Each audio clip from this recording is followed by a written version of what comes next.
नमस्कार, जय माता दी। मैं हूँ आपकी अपनी लाइफ डिज़ाइनर जीतू आचार्य।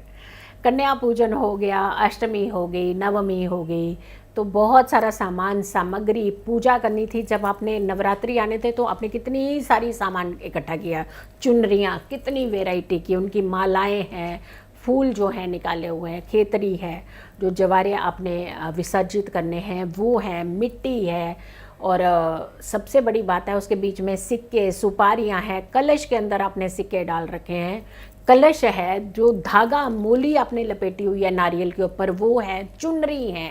तो ये सारी चीज़ों का आखिर क्या करेंगे आप? क्या सारी की सारी चीज़ें विसर्जित कर देंगे? बहुत सारे लोग हैं जल प्रवाह भी कर देते हैं ऐसी चीज़ें, ठीक है, वो उनका अपना एक तरीका है। लेकिन अगर जल प्रवाह नहीं कर रहे हैं तो बहुत सारे लोग ना किसी पेड़ पौधे के पास में जा कर के छोड़ देते हैं। खेतरी जो ज्वारे बीजते हैं उसको पेड़ पौधे के पास छोड़ाते हैं। कभी कोई पीपल के नीचे छोड़ रहा है, कोई खेतरी वहाँ किसी भी पेड़ के पास में, किसी भी पौधे के पास में छोड़ रहा है, कोई चौराहों पे छोड़ रहा है, कोई कहीं भी रख दे रहा है। गौ माता आएगी अपने आप खा लेंगी। क्या ऐसे भाव होने चाहिए? आपने तो माता रानी को किस आदर से बुलाया था। कन्या पूजन भी आपने बहुत अच्छे से आदर भाव से करते हैं, लेकिन उसके बाद आप क्या करते हैं? चुनरी कहाँ है माता रानी की? यहाँ से वैष्णो माता लोग जाते हैं चल चल के, सिर्फ एक चुनरी लेकर के आते हैं वहाँ से, और साक्षात माँ आपके घर में पधारी हुई है, उसकी चुनरी आप इधर उधर फेंक रहे हैं। जल के अंदर सिक्के, एक सिक्का मिलता है वहाँ से, इतना सा सिक्का मिलता है, और हम कैसे संभाल संभाल के रखते हैं, इससे धन बढ़ता है। जो आपने अपने कलश के अंदर सिक्के डाले थे, क्या उससे धन नहीं बढ़ेगा? वो तो साक्षात आप देवी देवताओं का आह्वान कर रखा था अपने कलश के अंदर।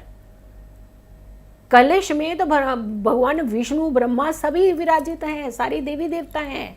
गंगा जमुना सरस्वती, उसका सेंटर पोर्शन हमने कलश की वीडियो बनाई थी, आपको कलश के पूरा दिखा करके हमने कलश की वीडियो बनाई थी कि कलश के कौन से भाव में कौन से देवी देवता विराजित हैं।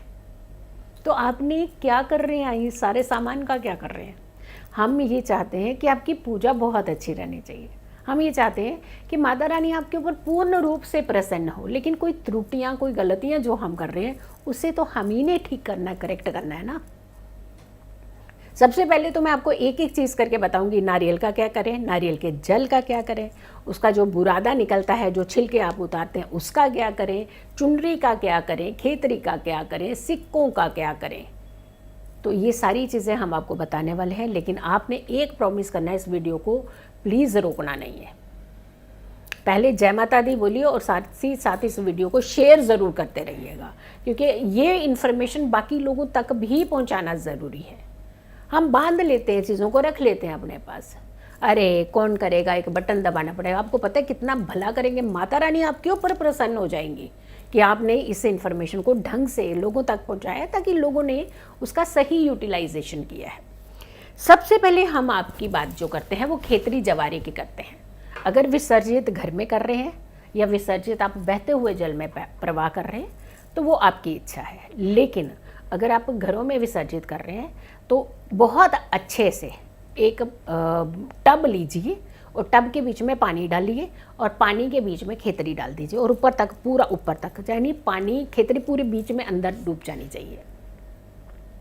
जब उसकी मिट्टी पूरी घुल जाए अच्छे से तो वो सारी खेतरी जितनी भी है वो निकाल लीजिए, मिट्टी नीचे पानी में बह जाएगी। तो आपने खेतरी को अलग करके उसे गौ माता को भी खिला सकते हैं, या फिर आप अपने घर की छत के ऊपर उसे सूखने के लिए डाल दीजिए। जब सूख जाए तो उसका चूरा बना करके गमलों में डाल दीजिए। ये काम आप खेतरी का कीजिए। और जो जल भर गया है, जो मिट्टी वाला जल बन गया है, उन्हें सारे गमलों में थोड़ा थोड़ा थोड़ा थोड़ा डाल दीजिएगा।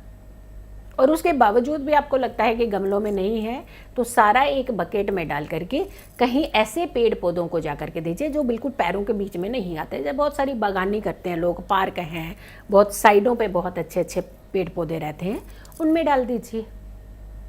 और इनफैक्ट मैं तो कहूँगी कि आपके घर के अंदर गमले हैं तो आप गमलों में डालिए, उनका विसर्जन आप गमलों में कीजिए। तो ये कहूँगी कि आप गमलों में ही उन्हें डाल दीजिए, सारे मिट्टी वाले जल को। अब दूसरी बात आती है कि कलश का जल।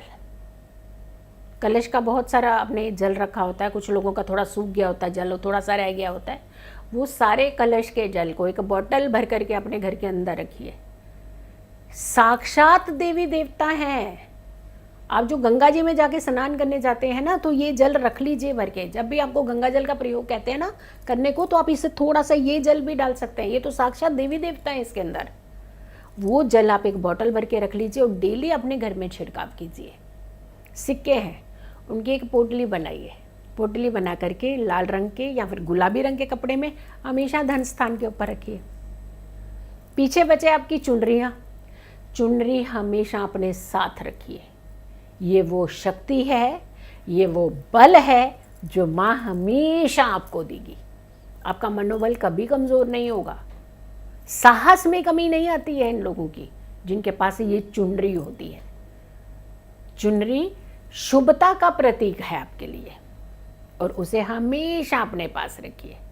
अगर आपने बंदी बंदाई में जल प्रवाह कर रहे हैं, वो आपका एक वो है, कर सकते हैं वहाँ पे भी। लेकिन अगर आप घरों के अंदर इन्हें विसर्जित कर रहे हैं तो चुनरी रख लीजिए, और उसको आप बहुत सारी महिलाएं हैं वो अपने पर्स में भी, छोटी सी चुनरी होती है नारियल पे बंधी हुई, कितनी बड़ी चुनरी होती है, और आप उसमें रख सकते हैं। और जो अगर बड़ी चुनरी है तो महिलाएं उसका इस्तेमाल जब भी आपके घर में कोई अच्छा फंक्शन, पूजा पाठ, भक्ति अनुष्ठान होते हैं तो आप इस चुनरी का प्रयोग कर सकते हैं।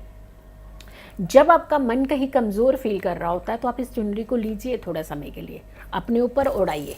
देखिए आपको कितना अच्छा एक भाव, साक्षात ऐसे लगेगा कि माता रानी आपके पास है, बिल्कुल इर्द गिर्द है और बहुत अच्छी शक्ति आपको दे रही है।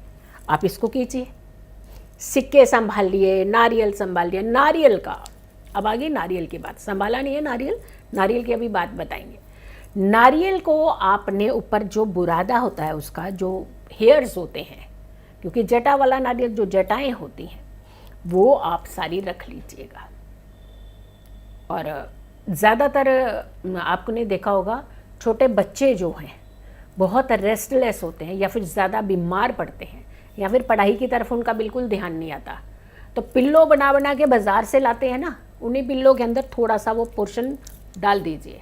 और वो पिल्लो बच्चे अगर आपका इस्तेमाल करते हैं तो देखिए उनके अंदर कितनी तीव्र बुद्धि आती है, बैलेंस बुद्धि आती है, और साथ के साथ वो सही एक राह पर चलते हैं, पढ़ाई की तरफ उनका ध्यान होता है। जो लोग ज़्यादा रेस्टलेस लेते हैं उन्हें इसका पिल्लो ज़रूर बना लेना चाहिए, उसमें थोड़े अंश डाल देने चाहिए। ऐसे यूज़ कीजिए इसका सही यूटिलाइजेशन कीजिए। रही बात नारियल की, नारियल तोड़िए, सब लोग अपने घर में प्रसाद ग्रहण कीजिए, पूरा परिवार इसका प्रसाद खाइए। और इसका बचा हुआ जो जल है वो अगर जो लोग पीना चाहते हैं, नारियल का जल तो खैर बहुत अच्छा होता है, थोड़ा थोड़ा करके प्रसाद रूपी लीजिए, इसको अमृत रूपी लीजिए।